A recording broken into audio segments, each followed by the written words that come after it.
Welcome back to the Marriage Melody, where we are composing a lifetime of love and happiness with our husband. I am your host, Rivka Harper. Last time we talked about how our physical health, for example, our exercising and our food intake, was very important to our well-being, which in turn affects how we are able to be in our marriage. The homework I gave was to find time to sit down with yourself and to be honest. Are you where you should be? And if not, find just one, maybe two small things that you can tweak. I didn't ask you to make a huge overhaul of yourself. That almost never works, and almost always sends you in the opposite direction, worse than you were to begin with. If you were happy where you were at the moment and you didn't want to change anything, that's wonderful. Wherever you are, I asked you, though, to put thought in what you were doing and what you were eating and to ask God to help make what you're doing good for you. And I have a little confession to make, and that is, while I was preparing for this episode, I looked at the last homework that I just mentioned, and I realized that's something right now that I need to work on. Normally, I do a mix of things each week as I work on my marriage. And it could be anywhere from writing little thank you note or appreciation notes to my husband, to working on giving him my full attention or not interrupting. However, I noticed that lately I have been a little lax when it comes to asking God to help make everything that I do good. And you know what? That's okay. Because it's very easy to get upset with ourselves when we see that we're not doing what we should be doing or think we should be doing. But the truth is, we are just human. And being human means our life has its ups and downs. It ebbs and it flows. And we should give ourselves leeway and be kind even when we fall off the bike. Because it's going to happen. So what do?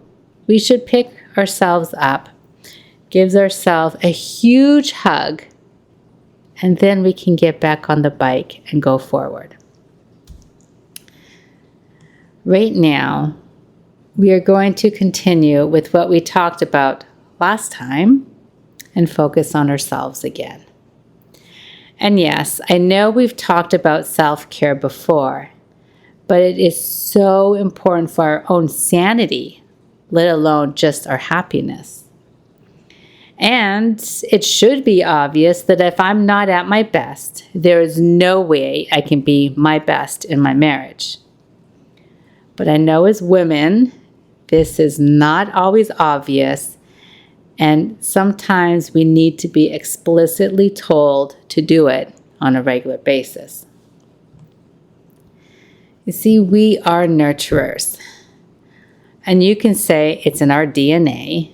It is how we were created.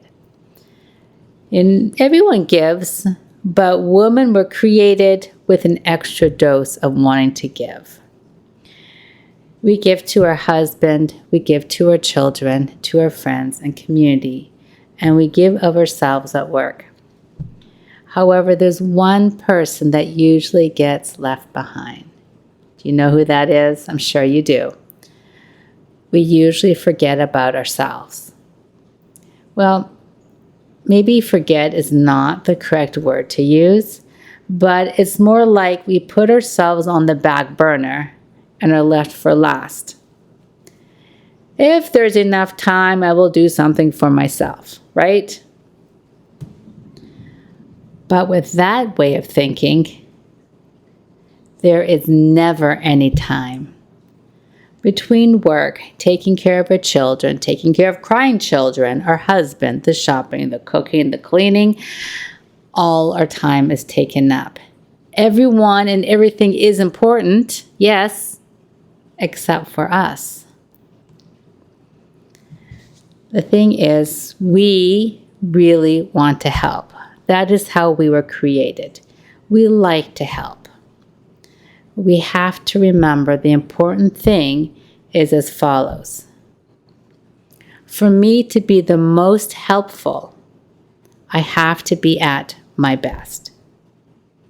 If I am not, then I cannot help to my full capacity. Let's go and turn it around, and we're going to think about it in a different angle. I really like it when the other person can reap the most benefit from what I have to give. I will say that one again. I really like it when the other person can reap the most benefit from what I have to give. Can you hear that? I like it when the other person is able to get the maximum benefit out of what I can offer them. So how do I accomplish this? By taking care of myself. When I look after myself and become the best me, that is when I can give my best, and the other person will be able to receive the most from me. In other words, when I'm feeling my best, that is when I can have the most impact on others. But some of you will tell me, a lot of you will tell me, maybe all of you will tell me that we know that it is selfish to think about ourselves. That's what we're told. Growing up, you always have to think about the other person. Don't focus on yourself, focus on them.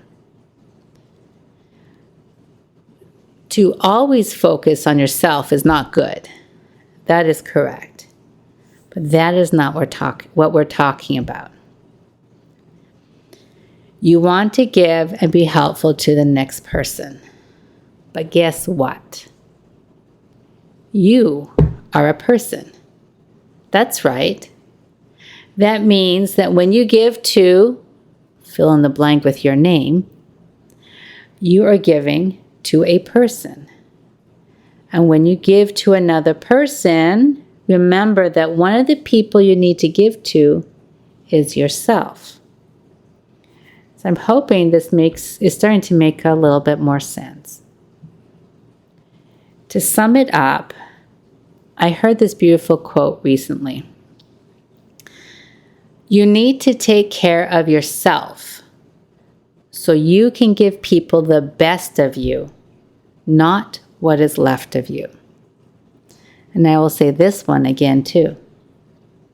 You need to take care of yourself so you can give people the best of you, not what is left of you.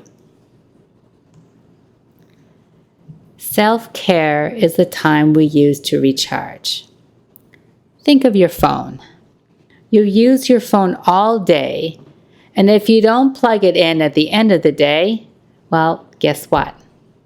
It won't last very long the next day. Why? As you use your phone, you use the energy in your battery, and when that's all used up, if your phone is not plugged in, the phone won't work. The same goes for us. We work hard between everything that we need to do and the people that need us. At the end of the day, our batteries are drained. We have to plug in to recharge. What charger we use depends on what we personally need. Some people need to hide away and read a book, or maybe just to lie down in a dark room. Others, they need to crawl into a bubble bath. Some need to go out with their friends once a week, and others reset by exercising. It just is a very personal thing. We're all unique. We are all different. We will all recharge differently. What we need to internalize is that self-care is an indispensable part of our optimal health. It is not an option. And it should never be treated as a luxury or Something I will get to if there is time kind of thing. We as women, in particular, need to learn to prioritize our self-care and our wellness. If you don't care for yourself, eventually something will give. It has to give. It's like the saying, you can't burn the candle at both ends.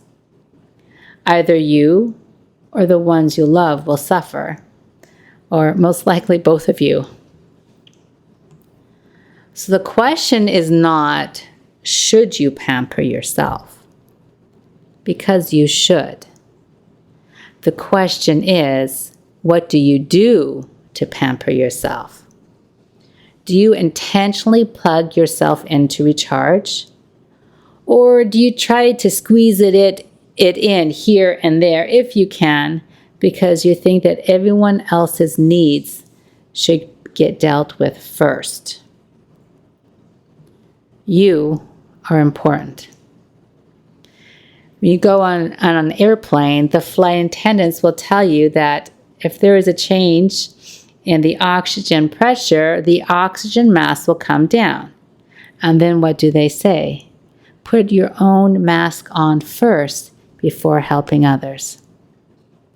Self-care is like our oxygen. This week, choose one thing that recharges you and prioritize it. Write it down. Talk to your husband and get him on board. Tell him you want to be the best wife you can be, the best mother you can be. However, to do that, you need to recharge so you can be that amazing wife to him, the amazing mother to his children. How much time do you take for yourself? Well, that I can't answer because everyone is different. A good gauge is when you are finished with your self-care and you are ready to face the world again. Do you feel refreshed? There is no time to fully recharge? Well, take what you can get. After all, a partial recharge does help a little bit. Several years ago, my husband went back and got his MBA while working full-time, and one quarter was extremely tough. And at that point, we had only one car. At this particular quarter, he told me that he needed to take the car to work. And he would go from home to work, directly to school, almost directly, and then back home again, really late to get a few hours of sleep before starting work again. During this time, I would be home with our 4 boys, and the only mode of transportation we had were our feet. Every day I gave him a grocery list, and at lunch he would walk next door, pick up the food, and he would store it in the fridge at work. After work was finished, he would drive home, stay in the car, and I would come out to meet him, grab the food, give him his supper, and then he would take off. It was a grueling 12 weeks. However, he promised me that when the quarter was done, I would get time out of the house by myself, no kids. He was true to his word. But I only had 2 hours, and I don't remember what happened, but he said, I only have 2 hours to give you. He may have already started his next class. I don't remember. And no, after 12 weeks, the 2 hours was not enough to recharge myself after being home with 4 boys. But yes, it was enough to keep me going a little bit longer until I had more time for myself. So sometimes we can't get it all, but we need to really prioritize and try to get everything that we need. And I will leave you with that.